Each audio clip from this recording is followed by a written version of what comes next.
Bom, mas eu tinha me inscrito para falar sobre... nós estamos participando nesse final de semana, está acontecendo hoje, se encerra as plenárias estaduais da Central Única dos Trabalhadores, né? Também aqui em São Paulo. Participar é uma maneira de dizer, porque, por exemplo, em São Paulo a plenária ela é virtual, é um webinário, né? Mostrando, inclusive, esse problema da falta de sintonia total, né, entre a direção do movimento operário e a realidade. Você destacou agora há pouco, né?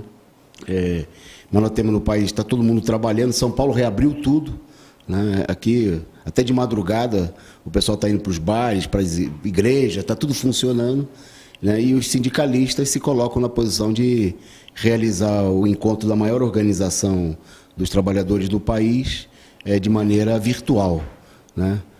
Só para a gente ter uma ideia, a CUT em São Paulo tem mais de 300 sindicatos filiados e do encontro estão inscritos 312 pessoas. Quer dizer, não tem nenhuma pessoa... e tem sindicato, que é o caso do meu sindicato, a POS, tem mais de 70 delegados. Então tem dezenas de sindicatos que não tem um único representante.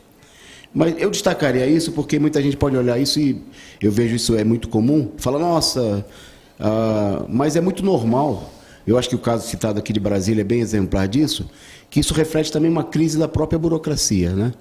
Quer dizer, uma insegurança. A burocracia ela precisa manter esses métodos porque ela tem medo de realizar um verdadeiro debate diante da situação. Vou dar um exemplo, por exemplo, quando a gente, em plena campanha contra a prisão do Lula, o PCO, que se destacava pela liberdade, na hora... a gente via no dia do ato, lá em São Bernardo do Campo, o PCO tinha uma presença muito grande e tinha um apoio muito grande à nossa política, que era não deixar prender o Lula, né? Era apoiada pela maioria dos operários. E a gente foi lá, recebido pelo Lula, por todo mundo. Mas na hora que foram decidir se o Lula se entregava ou não, não chamaram o PCO, né? Esse caso de Brasília, que o bloqueio à nossa participação em uma reunião, né, porque muita gente pode falar, não, expulsaram a gente, foi que nem... Não, eles impediram a gente de participar de uma reunião, né? E por que acontece isso? Eles têm medo, porque é a nossa posição... Então, por exemplo, nessa plenária aqui de São Paulo, simplesmente a gente não pode falar na plenária. Eles escolheram lá meia dúzia de pessoas que falam nas mesas, né? E o pessoal faz comentário, que é uma coisa... E por que é isso? Porque a burocracia, isso a gente vê em toda a esquerda, né? Ataca o PCO ou impede o PCO de falar, porque tem medo das posições. Eu falo isso porque eu acho que é um problema que essa contradição ela tende a uma explosão, né? A gente já viu isso em vários momentos, né? Tem um descompasso, foi assim na crise da ditadura militar, onde a burocracia sindical estava muito distante da realidade dos trabalhadores que estavam saindo às ruas, etc. e tal.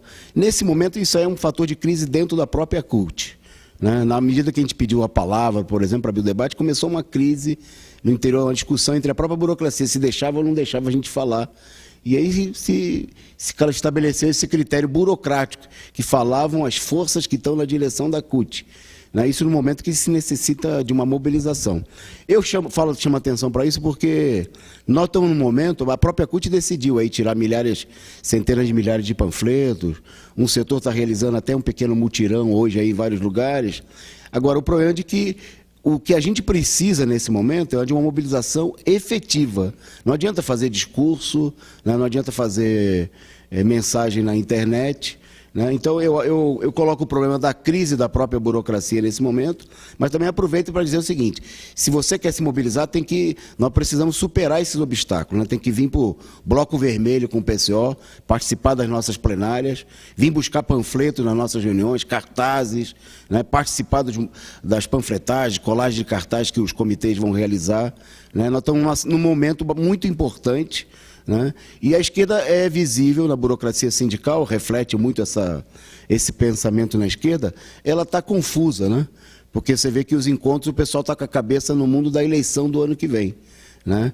Por exemplo, essa semana o Marcelo Freixo, né, falou para o pessoal não realizar ato no 7 de setembro, né, porque não é para enfrentar a esquerda, né? A política, a coragem de ser covarde, né? Mostrando que provavelmente, se fosse eleição no dia 7 de setembro, ele não ia falar para ninguém ficar em casa e não votar, né? Principalmente votar nele, né? Aí seria um ato de coragem sair para votar, né? Mas como se trata de mobilizar, né? Agora, só que votar nele não muda nada, Né? Esperar pela eleição. Agora, sair às ruas para mobilizar contra o governo, contra a ditadura do Bolsonaro e do Dória, nesse momento é um aspecto fundamental, né?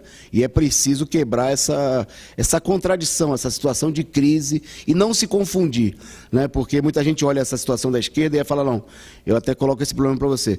Muita gente vê no chat, no comentário, que o pessoal meio se desespera.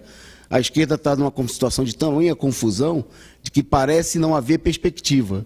Mas me dá a impressão que essa bateção de cabeça e essa situação é também um sinal de um esgotamento dessa perspectiva política, né, o que coloca aí uma perspectiva de superação da própria burocracia e dessa própria política da esquerda.